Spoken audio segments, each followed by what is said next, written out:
Hey guys, কি খবৰ? সকলোৰে ভাল চাগে? দুৰ্গা পূজা কেনেকুৱাকৈ গৈছে আপোনালোকৰ? মোৰ কিন্তু খুব ভালেই গৈছে। আৰু এয়া মই ৰাতিপুৱা পাৰ্লাৰ এখনৰ পৰাই আপোনালোকৰ ব্লগটো ষ্টাৰ্ট কৰিছোঁ আজি মোৰ। আপোনালোকে চাই যাব, বাকীখিনি মই দেখাই আছোঁ আজিৰ দিনটো কি কৰোঁ। এয়া মই পাৰ্লাৰত বহি আছোঁ। ৰাতিপুৱাই ঘৰৰ ওচৰৰ পাৰ্লাৰখনলৈ গ'লোঁ অলপ থ্ৰেডিং কৰোঁ বুলি, আৰু লগতে এয়া ভতিজাটোও লৈ গৈছিলোঁ।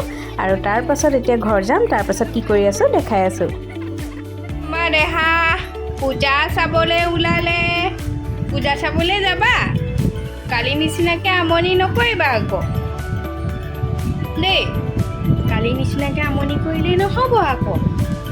ধুনু চোলা পিন্ধাই দিছোঁ আকৌ, পূজা চাবলৈ যাব লাগিব আকৌ দেই। আমনি কৰিলে কালি নিচিনা নহ'ব আকৌ, হ'বনে? পূজা পূজা লাগিলে টেং কোনে কোন টেং কোনে কোন।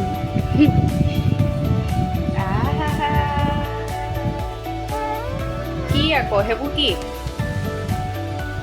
আজি ফুটো চোলা আৰু বেড কভাৰ একেই কালাৰ হৈ গ'ল। ব'লা আমি এতিয়া যাওঁ।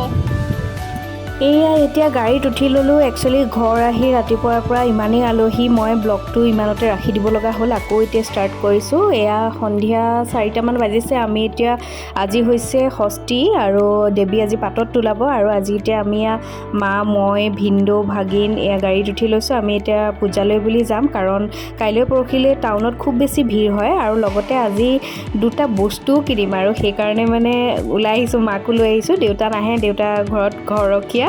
আৰু লগতে মানে বস্তু দুটা চাবৰ কাৰণেও মাক লৈ আহিছোঁ। কি কিনো আপোনালোকক দেখাম বাৰু। কিন্তু এতিয়া আমি গৈ আছোঁ যোৰহাট টাউনলৈ, আৰু টাউনত আজি বস্তু দুটা চইচ কৰিম, তাৰপিছত কিনিম, আৰু কেনেকুৱা লাগিছে আপোনালোকক দেখামো। কিন্তু তাৰ আগত কি কিনো এতিয়া কৈ নিদিওঁ, গৈ লওঁ, তাৰপিছত আপোনালোকক কৈ আছোঁ আজি কি বস্তু কিনিম। আৰু লগতে ভাবিছোঁ আজি মানে পূজাও চাম, কাৰণ কেলৈ পূজা মণ্ডপবোৰ কাইলৈৰ পৰা বহুত ভিৰ হ'ব ন। আজি সেইকাৰণে যোৰহাটৰ পূজা মানে মণ্ডপখিনি গোটেইখিনিয়ে চাই আহিম, আৰু দেৱীৰ সেৱা লৈ আহিম, যিহেতু পাতত তোলাব ভাবিছোঁ। আৰু এতিয়া আহি আছোঁ। এয়া চক ভাগিনক মানে তলত শুৱাই আনিব লগা হৈছে চিটত। তাৰ কাৰণে মানে বিন্দুৱে এটা গাৰু বনাই দিছে, আৰু এই গাৰুটোতে সি সদায় এনেকৈ শুই যায়। বা কোচতো নাথাকে, আৰু মানে মা কোচতো নাথাকে। মাহীয়েক বুলি ক'লে ক'ব নোৱাৰে। আৰু অৱশ্যে সি মোক খুব ভাল পায়। এতিয়া চাব দেই, মানে মই কোচত ল'ম, এতিয়া গোটেই ৰাস্তাটো এনেকৈয়ে যাব, একদম মানে ইফাল সিফাল একো নকৰা, এনেকৈ মনে মনে গৈ থাকিব। গাড়ী বুলি ক'লে ক'ব নোৱাৰে, আৰু মাহীয়েক বুলি ক'লে ক'ব নোৱাৰে। আৰু মাহীয়েকৰ কাম এয়াই, এয়া কৰি কৰি গৈ আছোঁ। এতিয়া মাহীয়েকৰ কাম এয়া, মাহীয়েকে এনেকৈ কোলাতে এতিয়া লৈ ফুৰিব লাগিব। ধুনীয়াকৈ খিৰিকীয়েদি ইফাল সিফাল সি ধুনীয়াকৈ চাই চাই গৈ আছে। গছ গছনিবোৰ দেখিছেতো বাহিৰত, আৰু খুব ভাল পায় মানে এনেকৈ পোহৰটো থাকিলেই মানে আকাশখনৰ ফালে খুব চাই সি। এনেও মানে ঘৰতো কেতিয়াবা চোতালত যদি উলিয়াই আনো খুব চাই। আৰু লগতে এতিয়া অকণমান সন্ধিয়া হৈ আহিছে, সেইটো কাৰণে মই একেবাৰে পাই পেলাই আপোনালোকক দেখাই আছোঁ। আপোনালোকে ভিডিঅ'টো শেষৰলৈকে চাই থাকিব।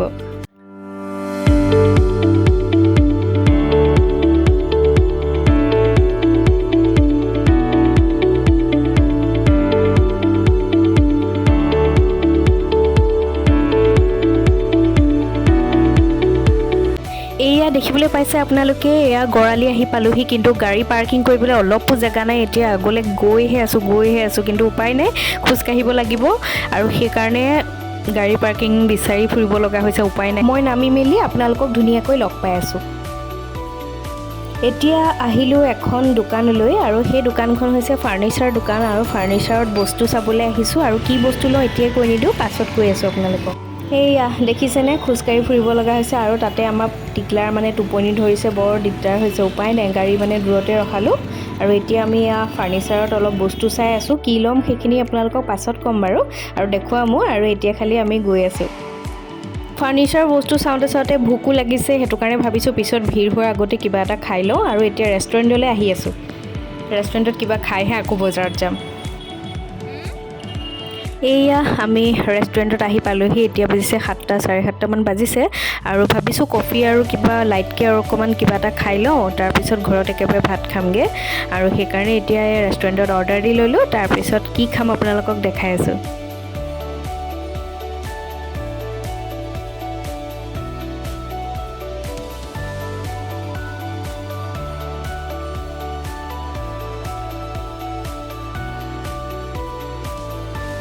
এয়া মই অৰ্ডাৰ দিছিলোঁ চিকেন চাওমিন আৰু এয়া বেবী কৰ্ণ আৰু লগতে চাহ দিছিলোঁ আৰু লগতে দিছিলোঁ চিকেনৰ ড্ৰামষ্টিক, কিন্তু এতিয়া আহি পোৱা নাই। এয়া ৰোল দিছে, ৰোল মানে ইয়াৰ আপোনালোকে ৰোলটো খাই চাব, বিৰাট টেষ্টি ৰোল বনায় আৰু ৰেষ্টুৰেণ্টখন আছে আমাৰ যোৰহাটত আৰু সেইখনৰ নাম হৈছে নভা আখল। আৰু এয়া আমি এতিয়া খাই লওঁ, এয়া আমাৰ টিকলাকো খাবলৈ লাগে।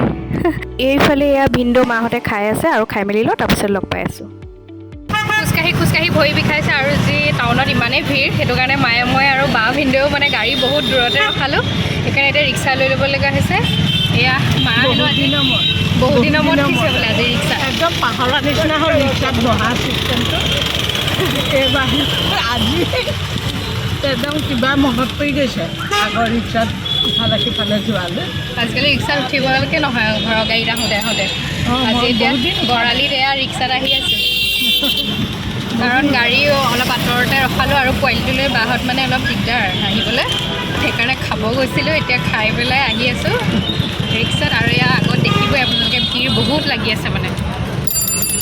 এতিয়া মানে কি হ'ল, পোৱালীৰ মানে খাব টাইম হ'ল, কাৰণ আমি ৰেষ্টুৰেণ্টত অলৰেডি খাই আহিলোঁ, পেট ভৰ্তি হৈ আছে, তাৰোতো টাইম হৈছে খাবলৈ, সেইকাৰণে গাড়ীখন মানে দূৰত আছে কাৰণে তাক খুৱাই ল'ব বায়ে, তাৰপিছত খোৱাৰ পাছত আমি আকৌ পূজা চাবলৈ যাম। এয়া এতিয়া পূজা মণ্ডপৰ ভিতৰ আহি পালোহি। আহোঁতে ভিডিঅ' কৰা নহ'লে, এনেকৈ আপোনালোকক দেখাই দিছোঁ, কিন্তু একদম খুব ধুনীয়া টাইমত পাইছোঁহি, কাৰণ এইটো সময়ত দেৱীক পাতত তোলাই এতিয়া আৰতি চলি আছে আৰু এতিয়া বাজিছে 8টা বাজিছে আৰু ইয়াত আমি ধুনীয়া টাইমত সেৱা কৰিবলৈ পাই গৈছোঁ। আৰু আপোনালোকেও ভিডিঅ'টোৰ জৰিয়তে সেৱা এভাগ কৰি লওক। আজি আপোনালোকক এই ভাগ মণ্ডপৰ জৰিয়তে আৰু এভাগ মণ্ডপ মই আপোনালোকক দেখাম, পূজাৰ মণ্ডপ খুব ধুনীয়াকৈ সজাইছে। ভিডিঅ'টোৰ একেবাৰে শেষত দেখাম, সেইকাৰণে ভিডিঅ'টো শেষলৈকে আপোনালোকে চাই থাকিব। এয়া চাওক কিমান ভিৰ হৈ আছে, তথাপিও মই চেষ্টা কৰিছোঁ যিমান পাৰোঁ এইভাগ মণ্ডপ দেখাবলৈ। এইভাগ মণ্ডপ হৈছে যোৰহাট ৰূপহী আলিৰ, আৰু তাৰপিছত এতিয়া মণ্ডপৰ পৰা এফালে যাম, তাৰপিছত আপোনালোকক লগ পাই আছোঁ।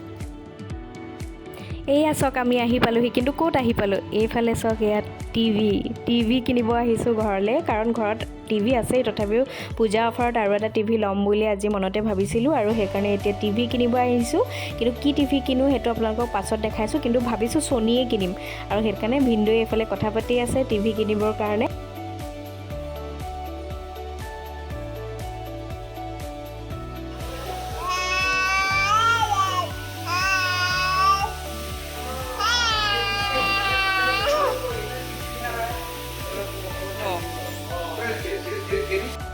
টিভি কিনিলোঁ, কিন্তু দেখুওৱা নহ'লে, কাৰণ এতিয়া বাজিছে 10:30, ঘৰ আহি পাওঁতে বহুত দেৰি হ'ব, সেইকাৰণে এতিয়া ঘৰলৈ উভতি আহি আছোঁ আৰু ভাবিছোঁ আজি ভিডিঅ'টো ইমানতে ৰাখোঁ। কিন্তু ৰ'ব তাৰ আগত আপোনালোকক আৰু এটা বস্তু দেখাওঁ। মই এভাগ মণ্ডপ দেখাম, যোৰহাটৰ এভাগ পূজা মণ্ডপ, আৰু সেই মণ্ডপ ভাগৰ পৰিৱেশটো আপোনালোকে এবাৰ চাওকচোন, খুব ধুনীয়াকৈ সজাইছে।